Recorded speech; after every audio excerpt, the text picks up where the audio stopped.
Hey guys, it's Danny. Today we're gonna make a big update on the Oncidiums that I purchased last year.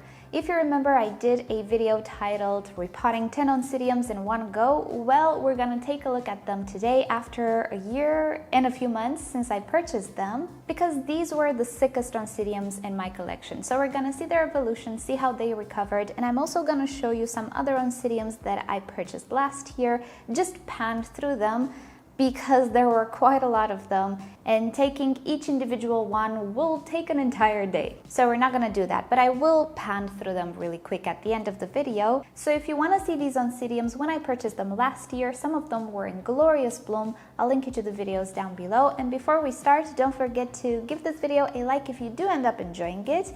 And why not subscribe? I post 3 times a week. So with that said, let's start. Okay, so I'll take them in the order in which I repotted them in that video. First off, the Alisara or Bellara Peggy Ruth Carpenter Gem. This is one of my favorite Bellaras. I had it in the past. It has beautiful purple flowers, which I know, strange, but I really like the purple on these flowers. When I purchased it, it really didn't look all that great.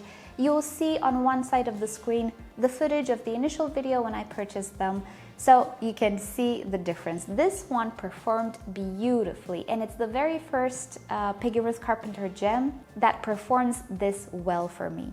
With these hybrids, sometimes you can get quite a lot of them not so vigorous, with some sort of issues, maybe underlying issues that you don't really see. And as weird as that might sound, I do believe that sometimes you need to get a few of them to get a good one. Well, finally, this is a good one. It's my third Peggy Ruth Carpenter gem. So ever since I purchased it, she grew this pseudobulb, which is very tiny, then this big one over the winter. For whatever reason, she didn't bloom. Maybe it was because of the winter, I don't know. But she started growing a new growth here, which looks really, really good. I kind of need to repot this orchid, but I'm hoping to get away with it for another year. We'll see about that, but definitely after this growth is mature, I will need to repot it. It has done beautifully. I'm very happy with it, very happy that I managed to save it. But yeah, we can see some setback and some not so glorious growth in the past, but that's okay. Next up, here we have that Oncidium Glacier variety, which is not so common. I've actually had this orchid in bloom this spring, so it maintained the pattern, which is great because it really looks different than the regular Oncidium Glacier. So this one, I actually don't really remember how it looked like. I don't think it looked particularly great, but it did make a full recovery. We can see that new growths, which were these ones, they're pretty tiny, but the new growths from those pseudobulbs are much, much bigger. So I have no doubt she will pull through, she will do okay. I am not worried.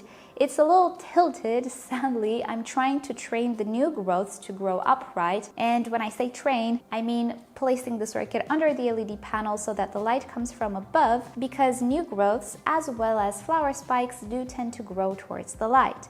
So you can see this new growth in the back here is already starting to straighten. I think I had this orchid next to a window, that's why it's tilting. I don't really remember.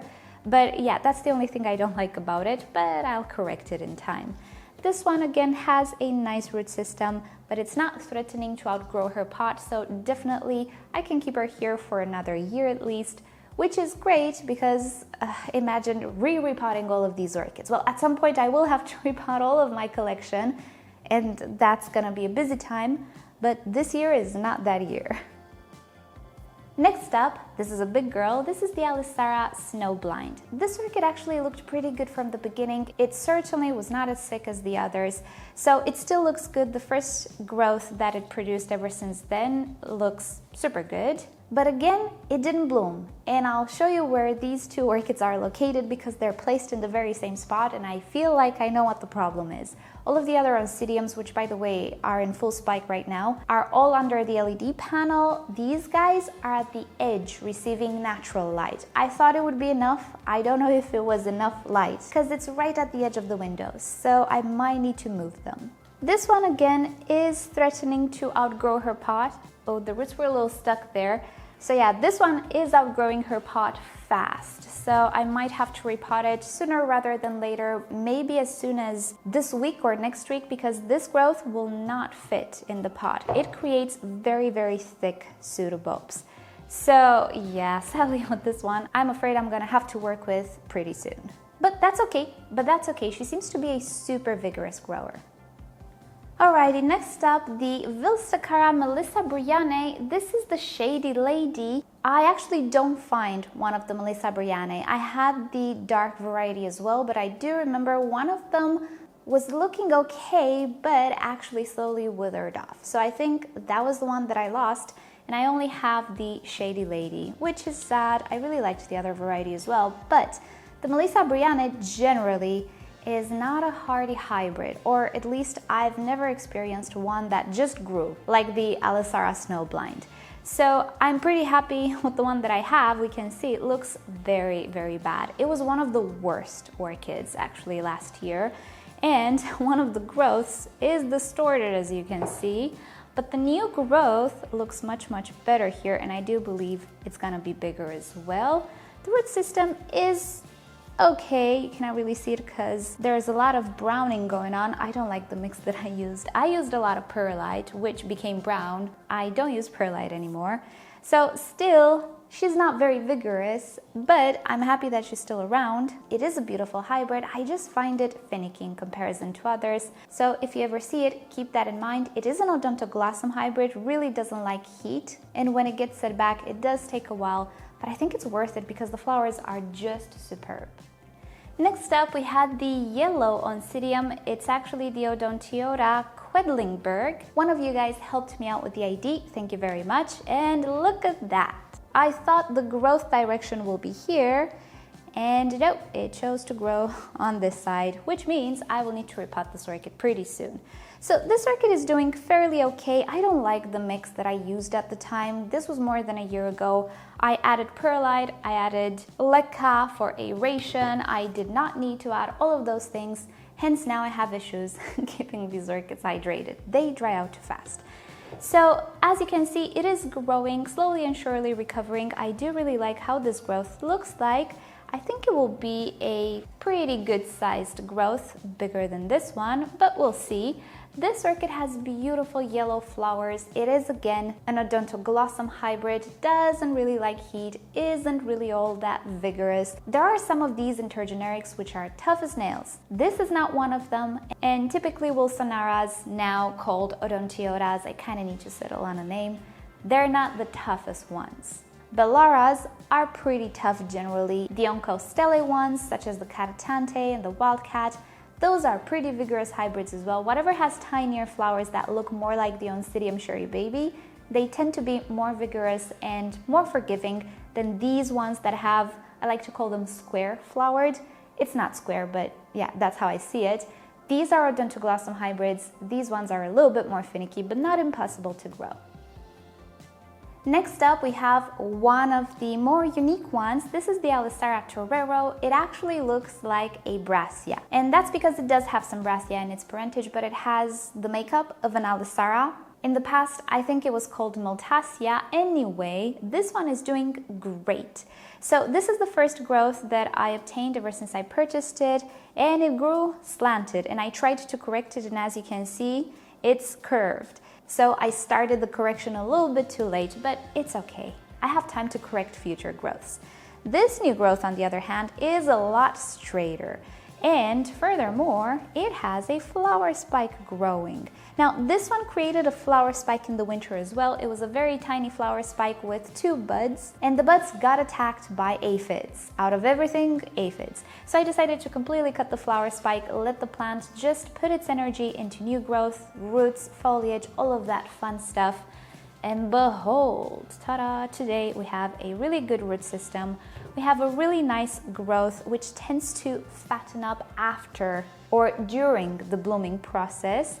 And yeah, a little flower spike, which I hope will be a little bit more impressive. But hey, considering how bad this orchid looked like, and if you visit the initial video, this is the orchid with 0 roots, with pretty dehydrated pseudobulbs. It made a full recovery. So you can see something like this is a lot more vigorous as a hybrid than Odontoglossum hybrids generally. And it's an Alisara. Next up, we had the Alisara Eurostar, and that one didn't make it. And I think I was saying in that video that the Eurostar is a very easy Alisara, and it is. I had it 7 years ago, really vigorous grower. That one in particular declined super fast after I purchased it. So yeah, that one I lost, but recently I actually found one at a discount, which I need to repot. It has a really nice new growth on it. But yeah, it's a little wobbly in the pot. So I will have to tend for it, but I'm happy I managed to find it again because it really is a pretty hybrid and generally a very vigorous one. But sometimes, depending where it's coming from, depending on its history, it can have issues that maybe you don't see. Maybe fusarium, maybe a little virus, who knows? So just because something typically is vigorous and everybody has great success with it and you don't, doesn't mean you're doing something wrong necessarily. So don't be put down by that. Try again, especially with these ones that everybody says, oh, they're so easy, how pretty. If you know that the culture you provide is correct, there's a high chance there is something wrong with that hybrid. And especially with hybrids, you never know how those genes mix up and play with each other in each individual. Next up, here we have the Odontiora Styrbik Purple, which if you look at it from this angle, looks pretty great. Nice new pseudobulb, nice flower spike, look at that. But wait till I turn it around. Ta-da! Oh my goodness, what is this? I think I lost a pseudobulb from this one at some point and I just plucked it out. But it created another new growth somewhere in the back here, which decided to put on a flower spike. I'm not going to complain. But what is this pigmentation? Don't worry, it is absolutely normal for Odontoglossum hybrids to have this brown dark patching on the pseudobulbs. Some of them look worse than others. It's pretty normal. The Styrbiks all have this pigmentation on the older pseudobulbs. Even this new pseudobulb will get the pigmentation at some point. So yeah, it looks bad. It was set back, but it looks great now, and look at that, a flower spike. I'm so happy because I really like this one, but I've never actually had success with it in the past. It's like the Peggy Ruth Carpenter gem. Some of them are just good individuals, some are not. You can put them in the same conditions, take care of them in the same way. One will do okay, one will not.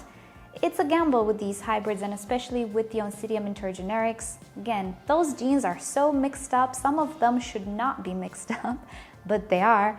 So what happens is some individuals are just a little glitchy, but I'm happy to see that this one is doing okay. I actually have the red or orange variety as well. I found it at a later date, so I'm happy to have them both. And I think that one has a flower spike as well, I'm not sure. But I hope I have both of them in bloom at the same time to show you the different varieties. And lastly, here we have Pluto's Drummer, which was the worst one out of all of them because it only had one pseudobulb. It had a back bulb pretty much. And then it created a super nice looking new growth, and I thought, well, look at that. The worst looking one looks so much better now. But then it had the bad luck of being attacked by, guess what? Thrips. And I think I still have a bit of thrip issue. I do have this one separated and I treat it regularly. It kind of slacked lately, to be honest.